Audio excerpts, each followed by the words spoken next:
ప్రియమైన సహోదరి సహోదరులకు ప్రభు పేట వందనాలు. అందరికీ ప్రైజ్ లార్డ్.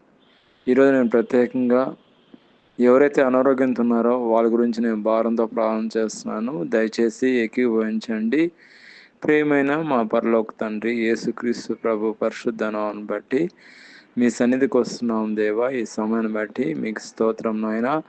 అయ్యా, ఎవరైతే జ్వరంతో బాధపడుతున్నారో వాళ్ళ గురించి నేను భారంతో ప్రార్థన చేస్తున్నాం. జ్వరాన్ని తీసివేయండి నాయనా. కొళ్ళుతోనూ అదేవిధంగా దగ్గుతో బాధపడుతున్న వారి కొరకు ప్రార్థన చేస్తున్నాం ప్రభా. మీ కృప చూపించండి. దగ్గు నుంచి అయ్యా జలుబు నుంచి దూరం చేయండి. మీ మహాకృపను బట్టి స్వస్థత దయచేయండి, విడుదల దయచేయండి. మీకు సాక్షి పెట్టగా చేయండి ప్రభా. మీకు అసాధ్యం అంటే ఏదైనా ఉందా? పరమ వైద్యుడా, డాక్టర్ల కన్నా గొప్ప డాక్టర్ తండ్రి. మీ మాటలో శక్తి ఉందయా, మీ మాటలో జీవం ఉంది. మీరు అనుకుంటే ఏదైనా చేయగలరు తండ్రి. మీ మాటలో అయ్యా ఎంతో గొప్ప శక్తి ఉంది ప్రభా. మీరు పరమ వైద్యుడు, డాక్టర్ల కన్నా గొప్ప డాక్టర్ దైవా.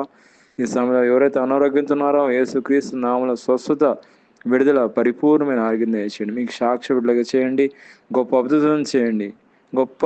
మహా గొప్ప అద్భుతం చేయండి ఆయన.